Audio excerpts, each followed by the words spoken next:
নমস্কাৰ বন্ধু বান্ধৱীসকল Assam masters of YouTube চেনেললৈ আপোনালোকক পুনৰবাৰ স্বাগতম জনাইছোঁ। আপোনালোকে ইয়াত দেখা পাইছে যে ইণ্ডিয়ান কোষ্ট গাৰ্ড নেভিক য়ান্ত্ৰিক ৰিক্ৰুইটমেণ্ট ওলাইছে, যিহেতু 2022 চনত এনেধৰণৰ ৰিক্ৰুইটমেণ্ট ওলাইছে। সেই ৰিক্ৰুইটমেণ্টকেইটাত যদি আপোনালোকে এপ্লাই কৰিবলৈ হয় তেনেহ'লে কি প্ৰক্ৰিয়াৰ দ্বাৰা এপ্লাই কৰিব লাগিব, কি প্ৰয়োজন হ'ব আপোনালোকক এপ্লাই কৰিবলৈ, কিমান আপোনালোকৰ কোৱালিফিকেশ্যন লাগিব, কিমান ফিজ পে'মেণ্ট কৰিব লাগিব, সকলোবোৰ বিষয়ে ভিডিঅ'টোত আমি আলোচনা কৰিম।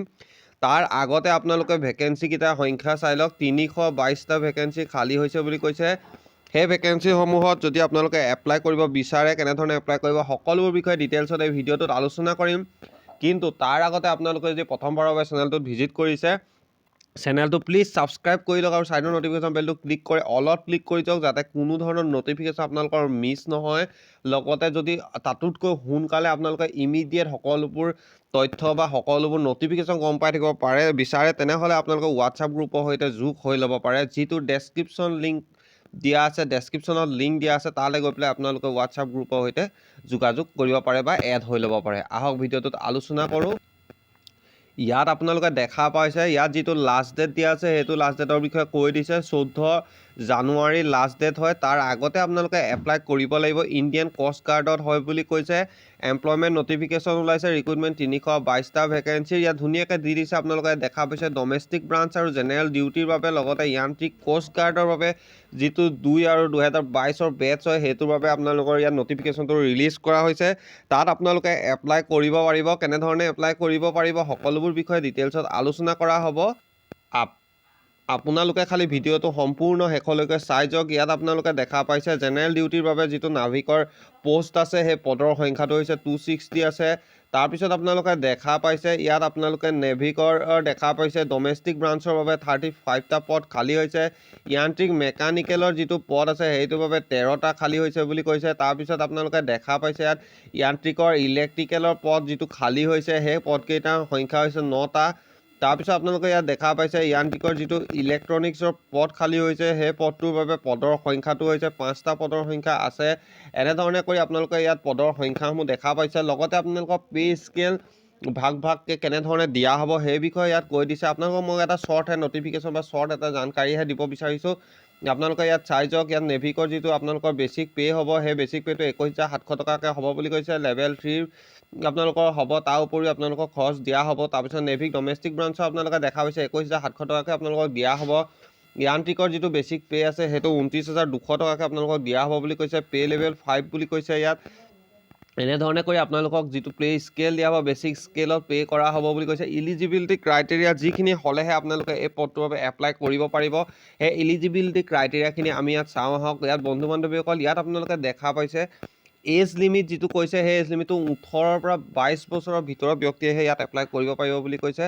নেভিক জিডি আৰু য়ান্ত্ৰিকৰ যিসকল কেণ্ডিডেট আছে তেওঁলোকে 1 আগষ্ট 2000 চন আৰু 31 জুলাই 2004ৰ ভিতৰত যিখিনি জন্ম হৈছে তেওঁলোকেহে ইয়াত এপ্লাই কৰিব পাৰিব। ইয়াত নেভিকৰ DB কেণ্ডিডেটসকল যিসকল এপ্লাই কৰিব তেওঁলোকে 1 অক্টোবৰ 2000 পৰা 2004 চনৰ ভিতৰত যিসকলে জন্মগ্ৰহণ কৰিছে তেওঁলোকেহে এপ্লাই কৰিব পাৰিব।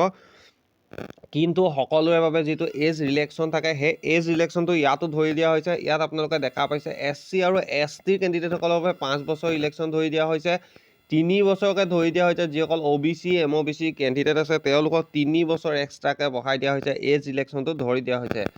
আপোনালোকে তলত মন কৰিলে দেখা পাব এডুকেশ্যন কোৱালিফিকেশ্যনৰ কথা কৈছে। এই গোটেইখিনি যদি মই আপোনালোকক এটাকৈ বৰ্ণনা কৰোঁ তেনেহ'লে বহুত দীঘলীয়া হৈ যাব ভিডিঅ'টো।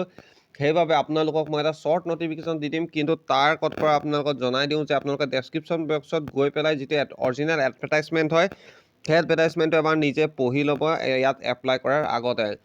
বাই দা ৱে মই কৈ দিছোঁ শুনক, যিটো এডুকেশ্যন কোৱালিফিকেশ্যন সেইটো 12 পাছ কৰিব লাগিব বুলি কৈছে, য'ত মেথছ আৰু ফিজিক্স থাকিব লাগিব।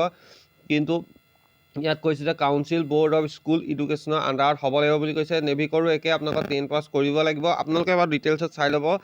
ইয়াতো য়ান্ত্ৰিকৰ 10 পাছ কৰিব লাগিব বুলি কৈছে আৰু লগতে 10 আৰু 12 পাছ কৰা হ'ব লাগিব বুলি কৈছে, লগতে ডিপ্ল'মা লাগিব।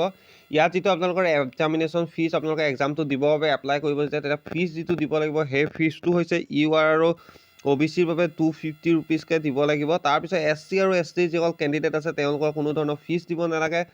আপোনালোকে ইয়াত যিটো পে'মেণ্ট কৰিব সেই পে'মেণ্টটো হৈছে অনলাইন মোডত কৰিব লাগিব। আপোনালোকে ভিছা, মাষ্টাৰ কাৰ্ড, মেষ্ট্ৰিঅ', ৰুপে, ক্ৰেডিট, ডেবিট যিকোনো প্ৰক্ৰিয়াৰে ইয়াত আপোনালোকে পে'মেণ্টটো কৰিব পাৰিব। আপোনালোকে অনলাইন পে'মেণ্ট কৰিব লাগিব, খালি অনলাইন পে'মেণ্ট কৰিলে ইয়াত ল'ব, অনলাইন পে'মেণ্টহে আপোনালোকৰ ইয়াত বাবে যোগ্য। তাৰপিছত যিটো ইম্পৰ্টেঞ্চ, আপোনালোকে ডেছক্ৰিপশ্যনত গ'লে সকলোবোৰ লিংকছ পাই যাব। যিটো প্ৰথমে পাব আপোনালোকে অনলাইন ৱেবছাইটটোৰ লিংকছ, তাৰপিছত আপোনালোকৰ হোৱাটছআপ গ্ৰুপত যদি এড হ'ব বিচাৰে, অতি সোনকালে জাননী পাব বিচাৰে, হোৱাটছআপ গ্ৰুপৰ লিংক আছে। তাৰপিছত চেনেলটো ছাবস্ক্ৰাইব কৰি ল'ব, লগতে ছাইডৰ ন'টিফিকেশ্যন বেলটো ক্লিক কৰিব। তাৰপিছত আপোনালোকে ইয়াত এডভাৰটাইজমেণ্ট ডিটেইলছ পাই যাব, সকলোবোৰবিলাক এবাৰ পঢ়ি ল'ব। তাৰপিছত আপোনালোকে ইয়াত ইম্পৰ্টেঞ্চ ডেট যিটো আছে, সেই ইম্পৰ্টেঞ্চ ডেটটোৰ বিষয়ে মই ক'ব ওলাইছোঁ। ইয়াত আপোনালোকে দেখা পাইছে 4 জানুৱাৰীৰ পৰা এইটো ষ্টাৰ্ট হৈ গৈছে। 4 জানুৱাৰীৰ পৰা আপোনালোকে ইয়াত এপ্লাই কৰিব পাৰিব অনলাইন।